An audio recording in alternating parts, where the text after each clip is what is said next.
Você acha que o dinheiro pode comprar tudo? Lucas Ferreira também achava que não. Até o dia em que uma mulher desconhecida lhe ofereceu a solução para a sua vida em troca da sua liberdade, sem que ele soubesse que estava assinando sua sentença em um jogo cruel do destino. Lucas Ferreira tinha apenas 23 anos, mas seus olhos carregavam o cansaço de um homem que já vivera um século de tormentos, pois a vida lhe roubara a juventude cedo demais, obrigando-o a carregar o peso do mundo nas costas. O curso de Direito, que um dia fora seu maior sonho, transformara-se em um campo de batalha diário onde ele lutava não apenas contra os livros complexos, mas contra a exaustão de quem trabalhava o dia todo e passava as noites em claro, fazendo contas que nunca fechavam. Não era apenas o estudo que lhe tirava o sono, mas a sombra esmagadora que a morte repentina de seu pai, Antônio, deixara sobre a família há 2 anos. Antônio morrera de um infarto fulminante, deixando para trás não apenas a dor da perda, mas uma herança maldita de dívidas bancárias e empréstimos obscuros que agora sufocavam Lucas e sua mãe. A caixa de correio, antes portadora de boas notícias, tornara-se um monstro que cuspia cartas de cobrança diariamente, lembrando a Lucas que a bola de neve financeira estava prestes a esmagá-los. Para piorar o cenário de desolação, sua mãe, Dona Célia, travava uma batalha silenciosa e dolorosa contra um câncer agressivo, uma luta que consumia não apenas a saúde dela, mas cada centavo que Lucas conseguia juntar com seu estágio mal remunerado. Ele sabia que sem os remédios caros e as sessões de quimioterapia, ela não teria chance, e esse pensamento o assombrava nas madrugadas solitárias, quando ele se perguntava se era homem suficiente para salvar a quem amava. Havia ainda Bia,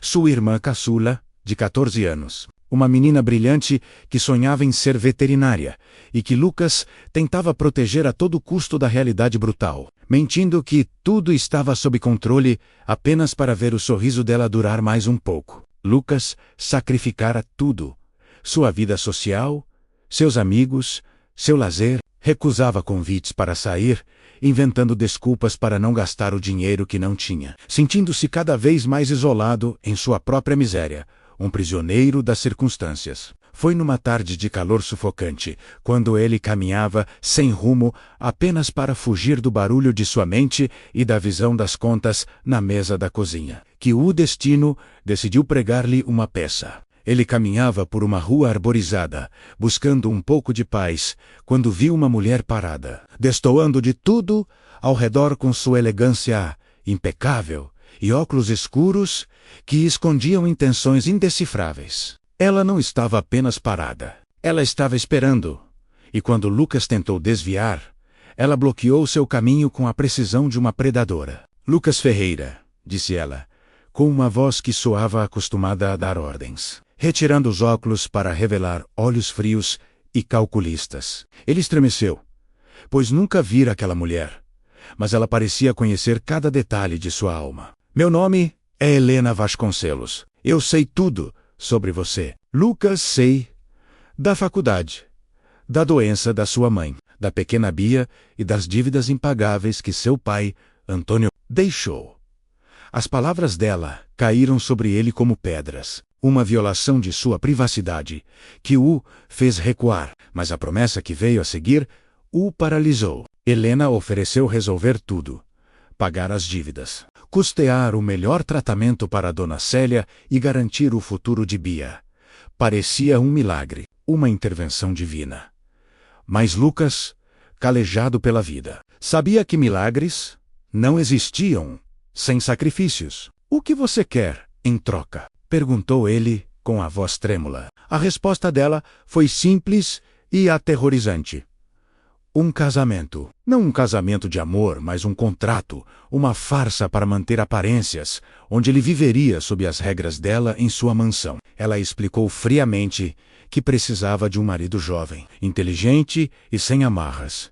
Alguém desesperado o suficiente para aceitar ser uma peça em seu tabuleiro. Lucas voltou para casa atordoado, com o cartão de visita dela queimando em seu bolso, sentindo-se encurralado entre o orgulho e a sobrevivência. Ao ver sua mãe dormindo no sofá, frágil e pálida, e sua irmã estudando com cadernos velhos, a resistência dele desmoronou. Naquela noite, após horas de agonia mental, ele enviou a mensagem que selaria seu destino, aceitando vender sua liberdade para salvar sua família. Dias depois, ele entrou no carro luxuoso, enviado por Helena, vendo seu bairro pobre ficar para trás. E ao chegar diante da imponente mansão dos Vasconcelos, sentiu um calafrio na espinha. A casa era magnífica, mas fria como um mausoléu. E Helena o recebeu com um sorriso vitorioso e vazio, como quem acaba de adquirir um objeto valioso, sem saber que aquele jovem que entrava em sua vida traria à tona segredos que poderiam destruir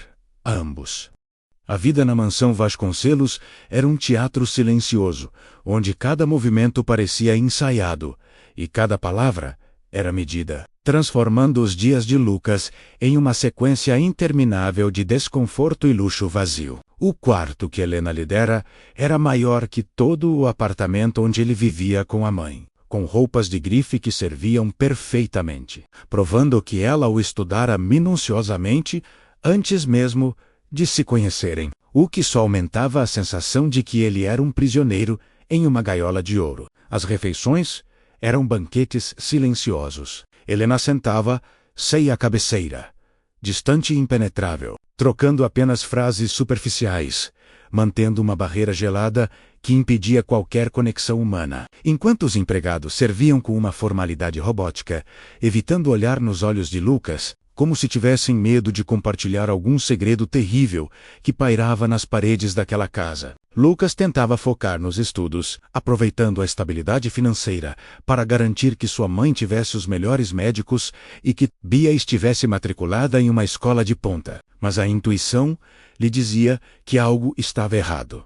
Muito errado. Havia um mistério denso no ar, especialmente em relação a um escritório trancado no segundo andar e a um corredor escuro que os empregados o proibiram de frequentar, alegando ser uma área desativada. A curiosidade, alimentada pelo tédio e pela desconfiança, começou a corroê-lo. Numa noite de insônia, ele viu Helena sair daquele escritório com uma expressão de dor e ódio que ele nunca vira antes, segurando papéis velhos, como se fossem relíquias sagradas. Decidido a entender onde tinha se metido, Lucas aproveitou uma tarde em que Helena saiu para uma reunião e, encontrando uma chave reserva escondida na cozinha, invadiu o santuário proibido dela. O escritório era um mausoléu dedicado à memória de um homem, Roberto Vasconcelos, o falecido marido de Helena, cujo retrato imponente dominava a parede, olhando para Lucas com uma severidade acusadora. Ao mexer nas gavetas,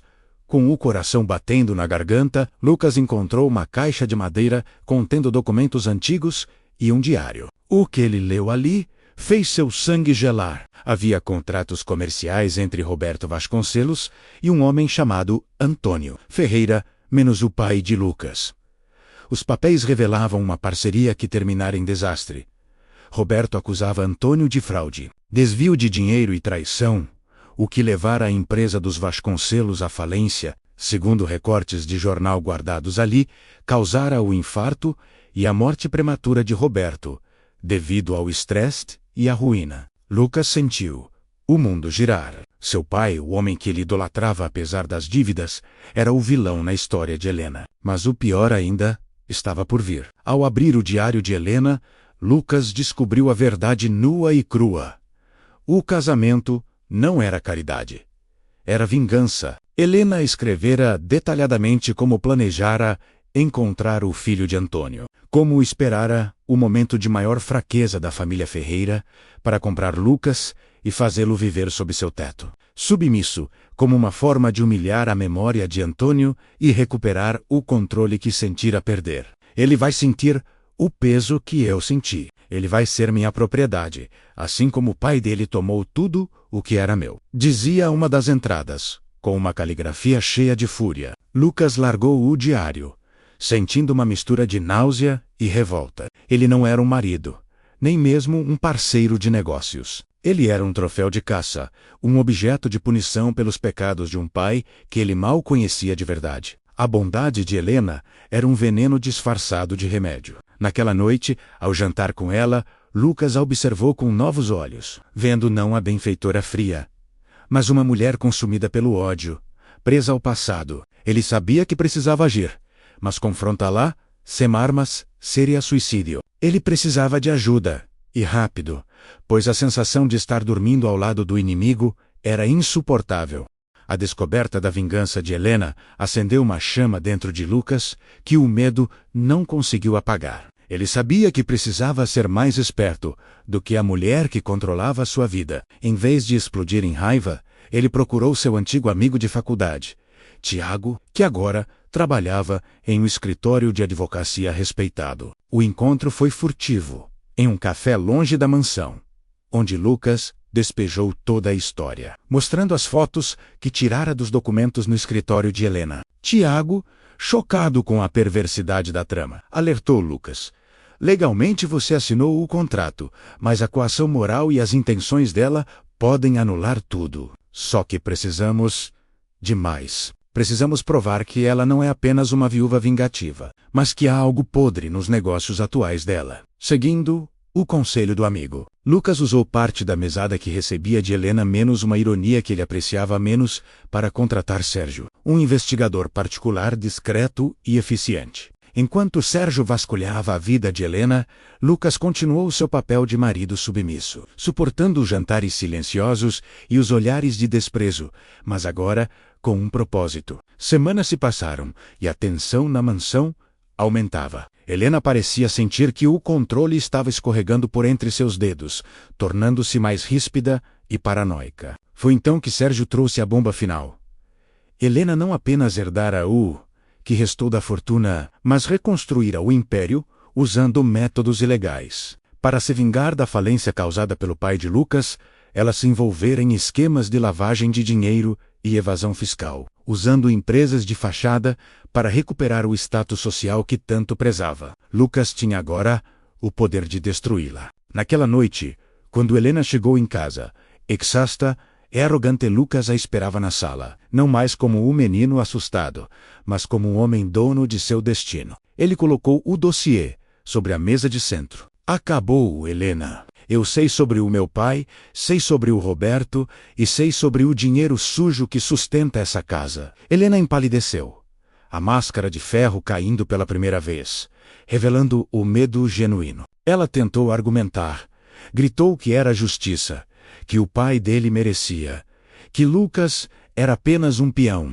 Vingança não é justiça, Helena. É apenas dor reciclada. E eu não vou pagar pelos erros do meu pai. Nem vou deixar você cometer novos crimes em nome dele, respondeu Lucas, com uma calma devastadora. Ele lhe deu uma escolha: entregar-se ou ser denunciada publicamente. No entanto, a decisão já estava tomada pelas circunstâncias. As investigações que Sérgio iniciara já haviam alertado as autoridades. Dias depois, a polícia bateu à porta da mansão. A imagem de Helena sendo levada, algemada, com a maquiagem borrada e o orgulho despedaçado, foi o fim trágico de uma mulher que escolheu viver no passado. No processo que se seguiu, o casamento foi anulado. E devido a acordos legais e à exposição dos crimes dela que Lucas facilitou, parte dos bens apreendidos e da fortuna legítima, o que não era fruto de crime, acabou. Por uma ironia da justiça, sob a tutela dele como forma de compensação pelos danos morais e pela manipulação, Lucas se viu dono da mansão, que fora sua prisão, cercado pelo luxo que tanto odiava, sentindo um vazio imenso. Ele venceu, mas a vitória tinha um gosto amargo de tristeza por duas famílias destruídas pela ambição e pelo rancor.